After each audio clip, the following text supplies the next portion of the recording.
स्थित IQAC coordinator ready Anwar लकड़ा, हिंदी विभाग के सहायक प्रोफेसर डॉक्टर सुनील करकेटा, राजनीतिक विज्ञान के विभाग अध्यक्ष सहायक प्रोफेसर ईशान तिरु, सहायक प्राध्यापक अजय कुमार, डॉक्टर निशा रानी धनवार, सहायक प्राध्यापक रोशन किशोर गिद्ध एवं अन्य प्रोफेसर और मेरे सहपाठियों, सबको good afternoon.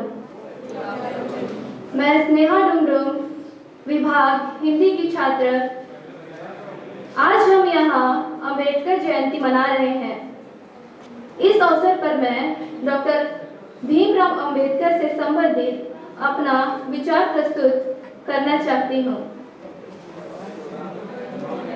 Doctor Bhimrao Ambedkar का जन्म 14 अप्रैल 1891 को मध्य प्रदेश के महू सैनिक छावनी में हुआ था। उनके पिता का नाम रामजी मालोजी सकपाल था और माता भीमाबाई के 14वीं तथा अंतिम संतान थे। वे महर जाति से संबंधित रखते थे, जो तब अछूत कही जाती थी। इसी कारण उन्हें जातिगत भेदभाव, कठोर वास्तविकताओं का सामना करना पड़ा। बचपन में सामाजिक बहिष्कार और अपमान का सामना करने के उनके अनुभव में उनमें जाति व्यवस्था के अन्याय के खिलाफ लड़ने का गहरा संकल्प पैदा कर दिया। डॉक्टर भीमराव रामजी अंबेडकर की शैक्षणिक यात्रा मुंबई से प्रारंभ हुई, जहां वे पहले दलित छात्रों में से एक थे। भेदभाव का सामना करने के बावजूद उन्होंने शैक्षणिक रूप से उत्कृष्ट प्रदर्शन किया, जो उन्हें न्यूयॉर्क के कोलंबिया विश्वविद्यालय तक ले गया। कोलंबिया विश्वविद्यालय उनके जीवन के लिए परिवर्तनकारी सिद्ध हुआ। वहां उन्होंने समाजशास्त्रियों और अर्थशास्त्रियों के कार्यों के साथ साथ स्वतंत्रता, समानता और बंधुता के सिद्धांतों से अवगत हुए। वर्ष 1916 में doctor Bhimrao Ramji Ambedkar London school of economics में अपनी पढ़ाई जारी रखने और ग्रेज इन में कानून की पढ़ाई करने के लिए लंदन चले गए। विदेश में अपनी पढ़ाई पूरी करने के पश्चात डॉक्टर अंबेडकर वर्ष 1920 ईस्वी के दशक की शुरुआत में भारत लौट आए। उस समय भारतीय समाज में व्याप्त सामाजिक अन्याय भीमराव रामजी को जाति भेदभाव के उन्मूलन और हाशिए पर रहने वाले लोगों के उत्थान के आजीवन संघर्ष की राह पर ले गया। बाबा साहेब का मानना था कि वे केवल पर्याप्त राजनीतिक प्रतिनिधित्व ही अछूतों की सामाजिक स्थिति में सुधार ला सकता है। इसलिए उन्होंने अपने समाचार पत्रों, सामाजिक सांस्कृतिक मंचों और सम्मेलनों के माध्यम से अछूतों को संगठित करना शुरू किया। 1924 में डॉक्टर भीमराव रामजी ने दलितों के बीच शिक्षा को बढ़ावा देने और उनकी सामाजिक आर्थिक स्थिति में सुधार लाने के उद्देश्य से बहिष्कृत हितकारी सभा की स्थापना की। उन्होंने दलितों की चिंताओं को आवाज देने के लिए मूक नायक, बहिष्कृत भारत और समता जनता जैसे कई पत्रिकाएं शुरू की।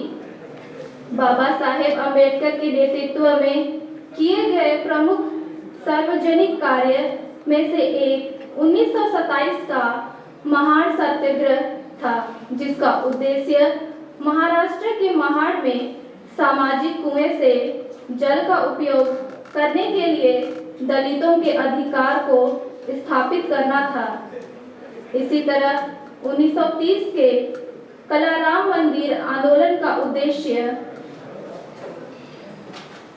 दलितों को हिंदू मंदिरों में प्रवेश करने का अधिकार सुरक्षित करना था। सामाजिक सुधार के लिए कानूनी मार्गों के महत्व को पहचानते हुए अंबेडकर ने ब्रिटिश अधिकारियों के सामने दलितों का प्रतिनिधित्व किया। उन्होंने लंदन में गोलमेज सम्मेलनों में दलितों के प्रतिनिधि के रूप में भाग लिया और दलितों के राजनीतिक प्रतिनिधित्व सुनिश्चित करने के लिए उनके लिए अलग निर्वाचन क्षेत्र की वकालत की। बाबा साहेब के प्रयासों का परिणाम 1932 के पूना पैक्ट के रूप में सामने आया, जिसमें आम निर्वाचन क्षेत्रों में दलितों के लिए आरक्षित सीटों का प्रावधान किया। डॉक्टर अंबेडकर की राजनीतिक यात्रा विधायक पार्टी नेता, भारतीय संविधान की प्रारूप समिति के अध्यक्ष और स्वतंत्र भारत के प्रथम विधि मंत्री जैसे भूमिकाओं से भरी रही। डॉक्टर अंबेडकर ने वर्ष 1936 में दलितों और मजदूर वर्गों के हितों का प्रतिनिधित्व करने के लिए इंडिपेंडेंट लेबर पार्टी की स्थापना की। अंबेडकर ने 1942 में इंडिपेंडेंट लेबर पार्टी को अनुसूचित जाति संघ में बदल दिया। भारतीय जनता में डॉक्टर अंबेडकर की सबसे स्थायी विरासत संविधान सभा की प्रारूप समिति के अध्यक्ष के रूप में उनकी भूमिका है। भारतीय संविधान के मुख्य शिल्पकार के रूप में डॉक्टर अंबेडकर ने सुनिश्चित किया कि दस्तावेज में न्याय, स्वतंत्रता, समानता और बंधुत्व के सिद्धांत निहित हों। अस्पृश्यता के उन्मूलन और कुछ पिछड़े वर्गों के लिए आरक्षण जैसे प्रावधानों का शामिल करना जातिगत भेदभाव और असमानता के खतरों से मुक्त स्वतंत्र भारत के उनके दृष्टिकोण को दर्शाता है। अंबेडकर सामाजिक न्याय और समानता की खोज में बौद्ध धर्म में रुचि उनकी करियर की शुरुआत में ही प्रारंभ हो गई।